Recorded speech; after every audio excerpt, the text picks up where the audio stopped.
Hello students, today we will discuss on some numerical problems from chapter gravitation.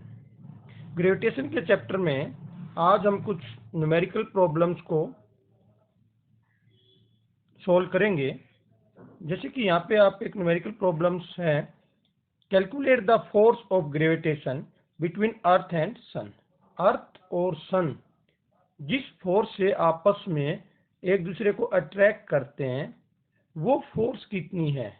अब देखो force अगर हमें निकालनी है और फोर्स का फार्मूला ग्रेविटेशनल फोर्स जो हम निकालते हैं वो फार्मूला हमारे पास है। वो क्या निकालते हैं हम, F is equal to G into में M1 M2 divide by R square.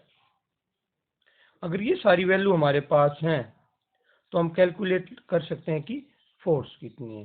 तो देखते हैं क्या क्या पास हमारे। Sun gives that masses of the earth, earth का जो मास दे रखा है एंड द सन का मास हमारे पास है। The average distance between the two is, यानी कि आर भी हमारे पास दे रखे हैं। क्या है, मास जो दे रखा है अर्थ का हमारे पास में वो कितना है, 6 × 10⁻24 किलोग्राम। जी की वैल्यू हमें पता ही है 6.7 × 10⁻−11। मास ऑफ द सन दे रखा है 2 × 10⁻30 किलोग्राम। और जो डिस्टेंस दे रखा है आर जो दे रखा है हमारे पास वो दे रखा है 1.5 × 10⁻11 मीटर। अब इनको जब हम फार्मूले में रखते हैं तो क्या है, हम इन सबको फार्मूले में रखेंगे। मैंने कई बार पहले भी आपको बताया है, जब हम इसका स्क्वायर करते हैं तो ये खाली इसकी मल्टीप्लाई होती है पावर की, इस पावर का स्क्वायर नहीं होता है। ठीक है, तो इसकी जब हम मल्टीप्लाई करेंगे और 1.5 का जो स्क्वायर आता है वो आता है 2.25। 1.5 का जो स्क्वायर है वो कितना है 2.25। और 6.7 और 6 और 2 की जो मल्टीप्लाई है वो कितनी होती है 80.4। अब क्या रह गया हमारे पास में, पावर का खेल रह गया। पावर ऊपर हमारे पास 43 है, नीचे क्या है 22 पावर्स हैं। तो इनको माइनस करेंगे हमारे पास तो कितनी बचती हैं 21 पावर बचती हैं। कितनी बचती हैं 21 पावर बचती है हमारे पास में। और इसको जब हम सोल्व करते हैं तो ये आता है 35.7 × 10⁻21 या 3.57 × 10 की एक पावर और बढ़ा देते हैं हम यहाँ पे 22 न्यूटन। तो ये जो फोर्स है ये फोर्स है सन और अर्थ के बीच में। अगर इस तरह का हमें न्यूमेरिकल सोल्व करना है तो हमें सिर्फ और सिर्फ क्या है कि एक तो आपको मल्टीप्लिकेशन है, डिवाइड है, सब्ट्रैक्ट है वो, और एक ये जो फार्मूला है फोर्स का, gravitational force is equal to F is equal to G × M1 M2 divide by R square. ये तो आता होगा तो आप सोल्व कर पाओगे। हमें फार्मूला ही नहीं आएगा तो सोल्व कहाँ से करेंगे। तो सबसे पहले जरूरी चीज क्या है, ग्रेविटेशनल फोर्स का फार्मूला और फिर उसमें दी हुई वैल्यू को पुट करना। और तीसरी जो सबसे जरूरी बात एक और है वो है पावर का स्क्वायर नहीं है, पावर की सीधी मल्टीप्लाई है। यहाँ पे पावर के क्या करनी है, मल्टीप्लाई करनी है और उसके बाद पावर का सब्ट्रैक्ट करना, ऊपर और नीचे की पावर्स को आपस में माइनस करना। जो बचे उसके हिसाब से अब हमारे पास कितनी बची थी 21 पावर्स बची हुई हैं। और अगर हम इसको एक पॉइंट और इस तरफ कर रहे हैं तो फिर हमारे पास क्या आ जाएगा 22 पावर्स। और ये सन और अर्थ के बीच में फोर्स है। ठीक है, अब अगर हम अगला देखें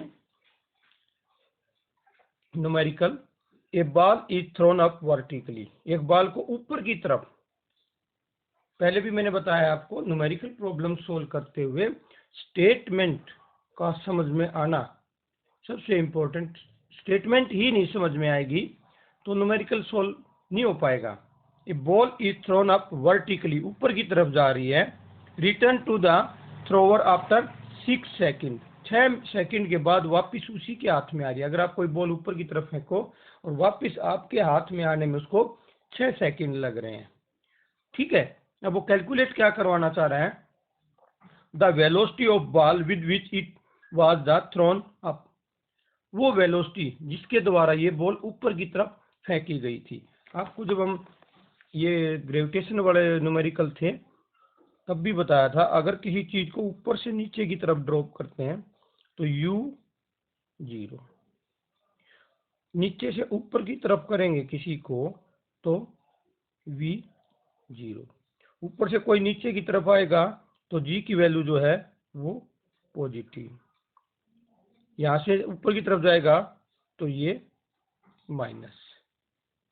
अब वो क्या किया, उसने बॉल को यहां फेंका है और यहां से यहां जाने में ये वापिस यहां से जाके यहां आ रही है, टोटल टाइम लिया 6 सेकेंड का। यानी कि अगर हम इसको यहां देखें इस बॉल को तो 3 सेकेंड, क्यों 3, जितना टाइम जाने में लेगी उतना ही टाइम आने में। ये भी हमने लिखवा रखा है कि जितना टाइम कोई चीज ऊपर जाने में लेगी उतना ही नीचे आने में लेगी, तो 3 सेकेंड। अब देखो हमारे पास में हमने निकालना है कि किस वेलोसिटी से इसको फेंका गया, यानी कि u को कैलकुलेट करना है। अगर ये चीज समझ में आएंगी तो न्यूमेरिकल सोल्व हो जाएगा। क्या चीज है, किसी बॉल को ऊपर की तरफ फेंका गया है तो हाइट नहीं दे रखी, हमें एक्सेलरेशन नहीं दे रखा तो ऑटोमेटिक इतना ही लेना है। पहले भी बताया था आपको, अगर वैल्यू नहीं दे रखी है तो 9.8 मीटर पर सेकंड स्क्वायर के हिसाब से हमें इसको लेना है। और क्योंकि ऊपर की तरफ गया हुआ है तो क्या माइनस, ऊपर जाके v हम कहते हैं कि 0 हो जाती है। तो v भी हमारे पास है, u हमें कैलकुलेट करना है, g भी हमारे पास है और t भी हमारे पास है। तो क्या कर दें, इस केस में इक्वेशन कौन सी लग जाएगी हमारी, फर्स्ट इक्वेशन। और फर्स्ट इक्वेशन कौन सी है, v is equal to u plus gt। सारी चीज को इसमें पुट कर दो, जो आंसर आए वो आप, तो u तो v तो कितना हो गया 0, u क्या करना है हमें कैलकुलेट करना है, u तो मैंने प्लस g कितना है 9.8। और देखो पहले भी बताया था, अब क्या है ये माइनस का, गलती यही होगी न्यूमेरिकल में, बार बार बता रहा हूं उस चीज को फिर भी। और t ठीक है, तो अब हम क्या करेंगे, ये किसके बराबर हो गया u माइनस 9.8 इंटू 3, और इसको करेंगे हम तो क्या हो जाएगा u माइनस 29.4, और ये इस तरफ चला जाएगा तो u किसके बराबर आ जाएगा, u is equal to 29.4 metre पर सेकेंड। क्लियर हुआ, ठीक है। अब ये कह रहा है the maximum height it reaches, height मांग रहा है अब मैक्सिमम हाइट तक। अब देखो हाइट निकालनी है, हाइट निकालने के लिए हमारे पास दो फार्मूले हैं जिसमें हम हाइट निकालते हैं, h is equal to ut plus half G T square या v square is equal to u square plus 2gh, दो फार्मूले। v भी हमारे पास में, u भी है हमारे पास में, g भी है हमारे पास में, तो थर्ड इक्वेशन लगा देते हैं। ये इक्वेशन कौन सी लगेंगी इसी चीज का ध्यान रखना है, क्योंकि हमारे पास जो जो वैल्यू आसानी से उपलब्ध है उसी के हिसाब से इक्वेशन आप सेट कर सकते हो। तो हम करते हैं v square is equal to u square plus 2gh, सभी तो है हमारे पास, h हमने कैलकुलेट करनी है। अब v स्क्वेयर, v तो कितनी है 0 हमारे पास में, तो 0 का स्क्वायर, यू कितनी आई है 29.4 प्लस 2, जी कितना हमारे पास में -9.8 और एच। यहाँ तक आया समझ में। अब क्या कर रहे हैं हम, 29.4 का जो स्क्वायर होता है, जीरो का तो क्या है, जीरो ही रहेगी ये, तो वो आता है 864.36 और इसको करेंगे हम तो क्या आ जाएगा प्लस माइनस माइनस 19.6 एच।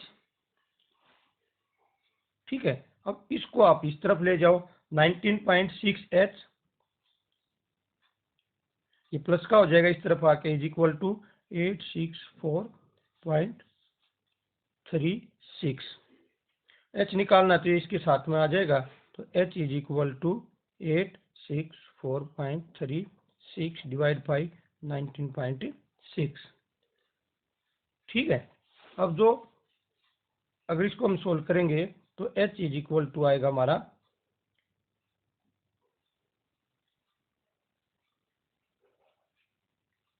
ये 44.1 मीटर। तो हाइट भी निकल गई, इनिशियल वेलोसिटी भी निकल गई।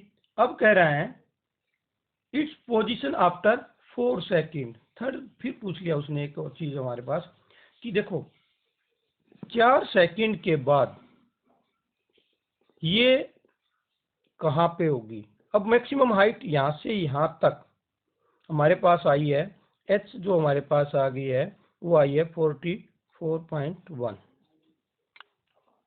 ठीक है, 4 सेकेंड, 4 सेकेंड का मतलब क्या है, 3 सेकेंड तो यहाँ जाने में और 1 सेकेंड जब गिर रही है ये यहाँ, तो हमें अगर इस 1 सेकेंड का पता लग जाए तो हम कह सकते हैं कि मैक्सिमम हाइट से ये इतनी नीचे होगी। बस हमें ये निकालना कि 1 सेकेंड में ऊपर से वो नीचे की तरफ कितनी आएगी, उतना हो जाए तो हम 1 सेकेंड का अगर हमें पता लग जाए तो हम बता सकते हैं कि मैक्सिमम हाइट से ये जो बॉल है वो इतने नीचे होगी। तो अब देखो उसके लिए हमें हाइट निकालनी है। अब टाइम हमने कितना चूज कर लिया 1 सेकेंड का, एच हमने निकालना है, यू भी हमारे पास है, टी भी हमारे पास है, क्योंकि टाइम 1 सेकेंड है तो टाइम के हिसाब से अब हाइट निकालनी। देखो पहली केस में अभी भी हमने हाइट निकाली है, पर हाइट में उस समय टाइम नहीं था, टाइम की जरूरत नहीं थी हमें, तो हमने थर्ड इक्वेशन लगा दी। अब टाइम्स कंपलसरी है क्योंकि 1 सेकेंड देखनी है हमें, तो टाइम के साथ अगर हमने हाइट निकालनी है तो सेकेंड इक्वेशन ऑफ मोशन का इस्तेमाल करते हैं हम। और सेकेंड इक्वेशन ऑफ मोशन कौन सी हमारी, H is equal to U T plus half G T square. ठीक है, अब इसमें वैल्यू पुट कर दो, एच तो हमने निकालना है, यू हमारे पास कितनी है, ऊपर से ड्रॉप हो रही है। अब ध्यान रखना पहले वाली वैल्यू नहीं चलेगी यहाँ पे, अब हमें तो ऊपर से नीचे की तरफ जो चीज गिर रही है उस केस में निकालनी है। तो ऊपर से अगर किसी चीज को हम गिरते हैं उस केस में u कितना हो जाता है 0, t कितना लिया है 1 प्लस हाफ, gt कितना है g 9.8। अब ऊपर से नीचे आ रहा है, अब ध्यान रखना थोड़ी सी इक्वेशन यहाँ बदलनी है, ऊपर से नीचे आ रहा है तो g की वैल्यू क्या हो जाएगी पॉजिटिव, क्या हो जाएगा ये इंटू में 9.8 इंटू में 1 का स्क्वायर, टाइम कितना है 1 सेकेंड, तो इसका स्क्वायर। इसको हम सोल्व कर लें, ये हिस्सा तो 0 हो ही गया, तो क्या आ जाएगा ये 1 का 1, तो 1 9.8 इंटू 1, और इसको सोल्व करेंगे तो क्या आ जाएगा हमारे पास में 4.9 मीटर।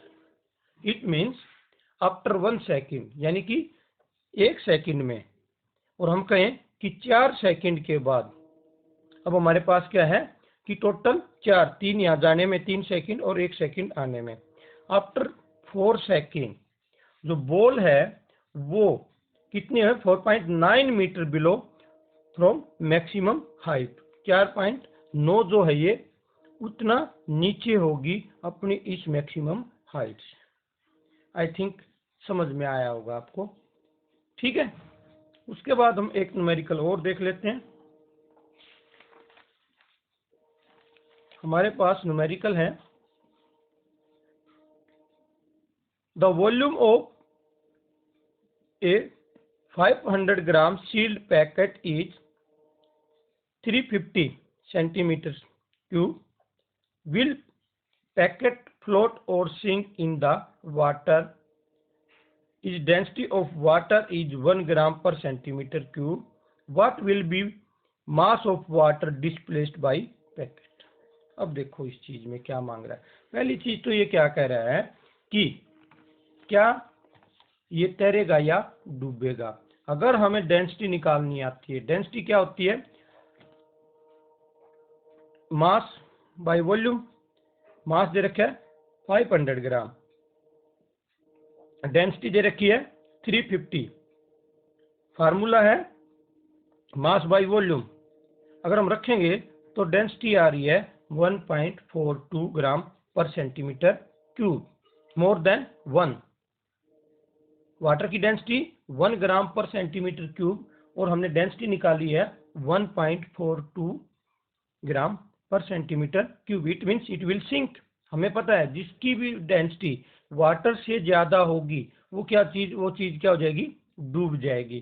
तो इस केस में ये भी पैकेट क्या हो जाएगा, डूब जाएगा। अब दूसरा केस ये था कि अगर इस पैकेट के द्वारा हटाए गए पानी का वजन कितना होगा, जितना पानी का वजन हटेगा उतना ही ग्राम इसका मास जो है वो होना चाहिए। तो इसके लिए हम फिर करते हैं कि डेंसिटी ऑफ वाटर, अगर हम देखें डेंसिटी ऑफ वाटर, अभी एक बार मैं समझा देता हूं आपको थोड़ा सा।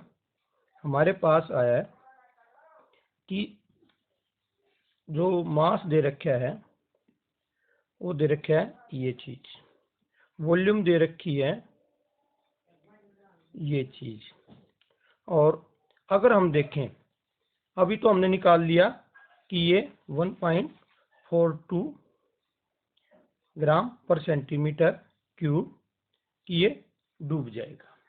ठीक है, अब दूसरी चीज पूछ रहा है ये कि इसके द्वारा हटाए गए पानी का जो मास होगा वो कितना होगा। अब अगर हम यहाँ पे देखें कि वाटर की डेंसिटी के कंपैरिजन में कि density of water is equal to, density of water किसके बराबर होती है, क्योंकि हमने वाटर का डिस्प्लेसमेंट देखना पैकेट के द्वारा, तो डेंसिटी ऑफ वाटर तो किसके बराबर हो जाएगी, मास of water divide by volume, mass divide by volume water की। ठीक है, अब अगर हम देखें मास ऑफ वाटर, तो वाटर की डेंसिटी कितनी होती है 1 ग्राम पर centimetre cube, mass divide by volume, volume कितनी दे रखी थी 350 सेंटीमीटर क्यूब।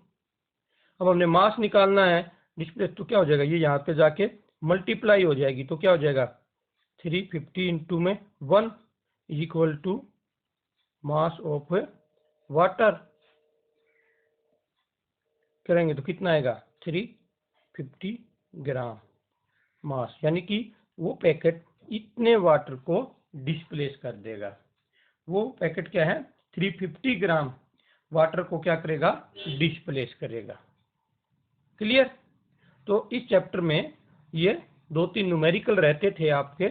अब ये चैप्टर आपका क्या हो गया है, कंप्लीट हो गया है। आप अपने आप से और भी कोई बाई चांस रह गया हो या किसी और दूसरी बुक में हो, परंतु ये तब तक हो पाएंगे आपके जब आपको सभी स्टेटमेंट समझने का तरीका आएगा, आपको इक्वेशन याद होंगी और कौन सी इक्वेशन कहाँ पे लगेगी, और जितने इस चैप्टर में फार्मूले आए हुए हैं, चाहे स्मॉल जी कैलकुलेट करनी है, चाहे आपने फोर्स किसी दो ऑब्जेक्ट के बीच में कैलकुलेट करनी है, वो सारी चीजें। एक आता है इसमें छोटा सा क्वेश्चन और रह गया है, न्यूटन्स का इनवर्स स्क्वायर रूल। न्यूटन्स का इनवर्स स्क्वायर रूल क्या है उसके बारे में कई बार पूछा जाता है कि what is the Newton's inverse square rule. Inverse अब इनवर्स स्क्वायर रूल के बारे में, एक जब हम फोर्स निकालते हैं, फोर्स निकालते वक्त हम देखते हैं कि जो फोर्स है directly proportional m1 into m2 और force is inversely proportional 1/r²। ये जो हिस्सा है ये न्यूटन्स के इनवर्स स्क्वायर रूल के रूप में जाना जाता है। ये जो हिस्सा है इसको हम कहते हैं इनवर्स स्क्वायर रूल। क्या कहता है? Force is inversely proportional to the square of the distance of two object and this is known as Newton's inverse square rule.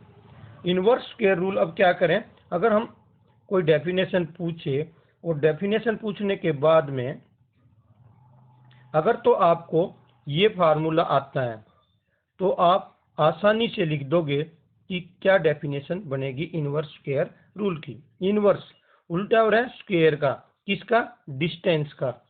तो फोर्स किसके बीच बात हो रही है? टू ऑब्जेक्ट की। ग्रेविटेशनल फोर्स की बात कर रहे थे हम, और ग्रेविटेशनल फोर्स के बारे में हम कह रहे थे कहीं भी किसी भी दो वस्तुओं के बीच में हमेशा एक फोर्स ऑफ अट्रैक्शन रहता है, और वो जो फोर्स ऑफ अट्रैक्शन रहता है मास की तो डायरेक्टली प्रोपोर्शनल है। उन दोनों ऑब्जेक्ट के मास को मल्टीप्लाई कर दें तो उसके तो डायरेक्टली प्रोपोर्शनल है, और उनके डिस्टेंस के इनवर्स स्क्वायर के इनवर्सली प्रोपोर्शनल है। तो जो सेकंड पार्ट बनाया हुआ है हमने इस फार्मूले में, इसी सेकंड पार्ट को न्यूटन्स के इनवर्स स्क्वायर रूल के रूप में जाना जाता है, और वो क्या है? F is inversely proportional to the square distance of two object, और ये क्या है? Inverse square rule. I think clear हो गया होगा आपको, ठीक है।